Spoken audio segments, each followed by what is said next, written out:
Hey guys, it's Robin, RsIslandCrafts, and welcome to my craft room. This is my Whip It Wednesday video where I'm going to show you whatever I've been working on in the craft room this week. Before we get into all that, I want to say thank you to everyone who joined me for the live video on Saturday, and for everyone who's watched the replay. If you were there live, you'll understand when I say we really got hit bad by the trolls that were coming in to visit, and I'm sure you probably could figure it out a little bit when you were watching the replay.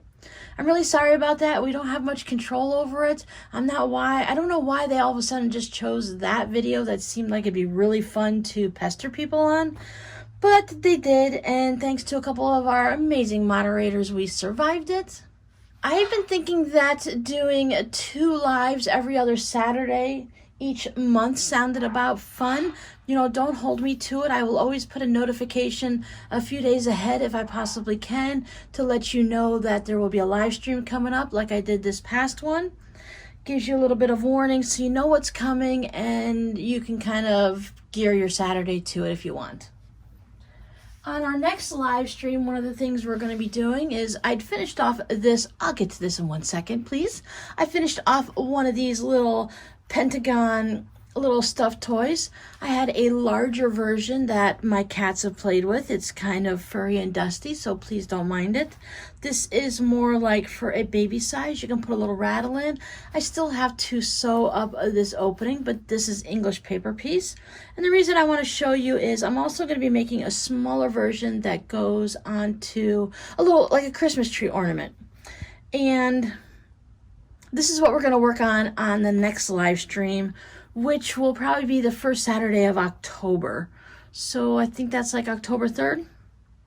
So any of you who loves EPP, English paper piecing, or who want to learn, just go ahead and I will put a video out the Friday before that, the October 2nd, giving you a list of all the supplies and what you're going to need and where you can print out the pattern. For those of you that could care less about hand sewing, come on and join us anyways. The girls in the chat, and the guys too, of course, they just have a great time chatting among themselves and getting to know each other and discussing what's going on. I join in as much as I can, but of course the chat gets going pretty fast and it's hard to follow. So even if you don't enjoy doing little English paper piecing hand sewing, maybe you want to come and just hang out and chat with friends. Okay, back to this. This is our Patreon, our quilt along that we're doing. We are doing the Disappearing 9 patch and we're doing it as a table topper. So I have this done. I was just thinking, I haven't decided if I'm going to put borders on it, but I think it's a nice size as is, so I probably won't put any borders on it. So just like here on YouTube, our next step is going to be pin basting it and all of that. So this is what my Thanksgiving fall version looks like. I think this size looks really well to either hang up on the wall as a mini quilt or to use it as a table topper. It's also, a lot of times I make table toppers like this, and I used to have an ottoman. We had a nice square ottoman at one point, one of them ones that lift up and you can hide everything underneath in a little storage container and stuff. That's where I used to keep my yarn stash when it used to fit in just this little small box that was really kind of funny. It hasn't fit like that in years. But these little table toppers work really well to go ahead and cover an ottoman also. If you watched Friday's video, you'll have seen that I put a border on my little mini stacks that we're doing as our quilt along here on YouTube. Thank you for all of your lovely comments and how everyone's been saying so many nice things about my process and how I've been going through it, and that so many of you guys do the same thing and don't really follow patterns. It can be a little frustrating, but I find it very enjoyable. So I want to show you that I can actually sew it together. This was more of like a practice version the very first time for me. So this week I went ahead and I made a second version. Now this one obviously hasn't been trimmed up or anything, but I've got my mini stacks going, and this time I only used 2 fabrics, and I used a fun Halloween fabric and then the green to go with it. So yes, I still have to trim this up and I have to put a little border on it and everything like that, but this one is just I figured out that, so let me figure out this. I have a little video that you're seeing this on Wednesday. I wanted to put it up on Sunday, but I've had a little bit of a stomach ache lately, and I ate something that didn't agree with me, and I just didn't get it done yesterday. And I'll show you another reason why I didn't get it done, because Sunday was just not a fun day for me. So this is what this one's looking like. I still have to trim it all up and put my borders on, and then I will have this one. I am going to do a free motion quilting on the first one with the Christmas and the white, and on the Halloween one I'm going to do straight line quilting. So there was an abundance of people that wanted to watch me free motion quilt one, but yet there was still several people, a good amount, that wanted to see straight line quilting. They were just beat out by the free motion guys. So I'm going to go ahead and do one of each, and that way you can see both versions. And I can get both of my projects done this year and not let them sit around and wait until next year or the year after. So what frustrated me on Sunday was this. These are the linings for 20 bags. I went ahead and I got them all nice, and I stitched down the sides, right? And I boxed my corners, and I got them all neat. And then I realized that this is the process you do to make a tote bag when you just do a drop-in lining. And I am doing zipper pouches, which you need to do totally different if you've seen my zipper videos. So I had to go through Sunday. I got all, as I was sewing it, I'm like, something just doesn't feel right. But I kept checking my process, and I'm like, no, you sew down the sides, and this is how you box them. No, everything's great, everything's great. And then when I went to go, and I finished all 20 of them, and I went to go make my first zipper pouch, I realized, ugh, darn it, Robin, you did them wrong. These are supposed to be for zipper pouches and not for drop-in tote bags. So with a zipper pouch, these have to be separate. You have to have this one, stitch it all together, and then this one, you stitch it all together with the zipper and everything. So I spent the second half of Sunday unpicking all of the sides, and I also still had to unpick the little gusset down there too. So it was very frustrating, aggravating, but it was done. I did sew one of the bags together just to make sure.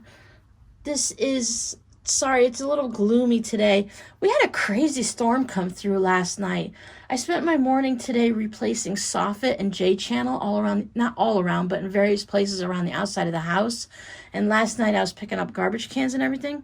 We had some surprise storm that blew through, and it started out with about 12 to 15 mile an hour winds, and then it had gusts up to 50 mile per hour winds. The trees were whipping around in circles. I was a little concerned, but thankfully there was no tornadoes or anything. But it was just a crazy storm last night, and of course this happens at like 10 o'clock at night when you can't see anything that's going on. Now today we still have the remnants left over. It's kind of gray and gloomy outside, so we got a little bit of shadows going on here. But this is that white fabric with the silver gray snowflakes on it. So this is how those zipper pouches are going to look with the fabric on the inside. I haven't stitched it up or anything. It still has the hole in the bottom. I just wanted to make sure before I took them all apart and I did anything that I knew exactly what I was doing, and I was going to get it right this time. So these are nice soft ones. They have batting in them so that you'll be able to fold them up and stick them in a drawer or put them in a suitcase or something like that. I didn't want stiff ones, but they do sort of stand up on their own once you put some fabric or yarn in it. And you also can take them. I love these bags because I take the handle, nice handle in it still, because you can use this for things other than a project bag. You can put cosmetics in it. You can use it as your little take-along purse. Sometimes when I'm going somewhere, I'll throw a small project in here and throw my wallet and keys and phone and whatnot in here too, and just take this as a purse. So I have something to work on and whatnots, and still have all of my wallet and everything. But I like to fold it over like that, and it basically becomes a yarn bowl. Or if you're doing some English paper piecing, you can see everything you need and just get it right out like that. So having these with the batting makes them nice and flexible so that that can happen. I showed off all the fabrics on Saturday's live stream, so if you're interested in seeing what I'm going to be putting in the shop, my goal is to have everything in by the end of the month, which gives me a week from the day you're seeing this. So fingers crossed I get all these bags sewn and get everything listed. I have this big giant thing over here that keeps screaming out that it wants to be shown. I was showing you how I was knitting a cowl on those big fat needles, size like 19 needles or something like that the other week. And this is what it turned out to be. Right now it just looks like old crinkly bacon. I still need to mattress stitch up these sides, but then it'll become a big fluffy cowl. Weave in the ends of the yarn and stuff like that, but it has this natural curl, so it'll sit nicely on your chest, and then this curls away from your chin, and then you have this fun black and white cowl. Now they give you just enough, well, yeah, basically just enough black yarn, so if your tension's a little differently, you have a little bit of black left over, but because you use more black than white, I have all of this white left over. What's not fun is it's got these stains on it, and it seems to go, yeah, it goes, it's not like for me, it goes all the way through the yarn, so it came with it that way.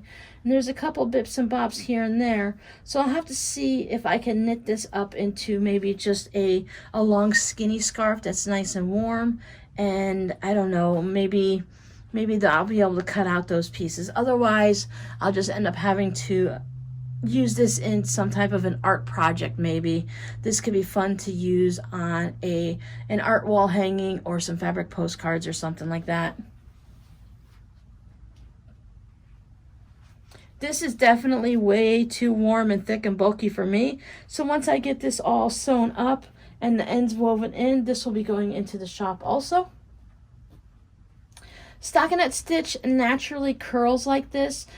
I think this is pretty much a synthetic yarn, so it's not like I could easily block it out. I feel like it's a very soft yarn and it's very cozy feeling, but I would be concerned that it could possibly, I don't know, melt or something if I stuck an iron to it or tried that little steam jobby to it. But even if you got this to go and sit nice and mellow, the process of doing the stockinette stitch and the fact that this is the way the pattern was written, they want it to curl, it's just going to keep curling no matter how many times you block it. So if you were with me on the live stream, you saw that I was working on some of the scrap cards to make some note cards. I said I like to use them as thank you cards if you guys ever send me a little something. Sometimes, you know, when you send me salvages or some scraps, I like to send out a note card. I'm trying to stay very organized, but if I've ever missed sending you out a note card in the last few months or so, a little thank you card for what you sent, please send me an email with your name and address, and I will get one right out into the mail to you. I've been trying to, first I started writing them in a notebook and then taking care of them in the next day or two, and now as soon as I receive a something in the mail, or something, just sometimes you just want to send something and say thank you for a lovely comment, or thank you for a beautiful email, or for sharing a pattern you found online thinking of me. I sit down and I at least put the name and address on the card right away on the envelope, and then after I open up the package or read the email or whatever, I go ahead and I finish writing out the card and my little thank you and all that stuff so it can get out into the mail. That way it doesn't get sidetracked and I don't forget, right? So here's this fun one with the ship's wheel. I saved that specifically from trimming the bags that I was making. I thought that was really nice, and it actually went over a little lily pond there, so that's fun. I had some Halloween fabrics and some Christmas fabrics. So now what's fun on these is this fabric, the smile on the pumpkin, it glows in the dark. So if you get this little note card or you get it in a fabric postcard or something, they glow in the dark. So I believe I have 22 of these. So I need to go ahead and get to the envelope stage and all that to finish those off. Some of those will be going into the shop. But my favorite one, that when I was working on this project with y'all, there was a cardinal up here. See how that nice little cardinal just pops out on that 2.5-inch square? Then I had extra squares cut out or something like that, so I'd saved the scraps of the cardinals, and I made this card. Now, isn't that beautiful? So I've got the cardinal there, and then I've got this red Christmas fabric, and this is the white with the silver snowflakes from the other bags, just all stitched down just onto my cardboard, getting ready to go to the next phase of making the thank you cards.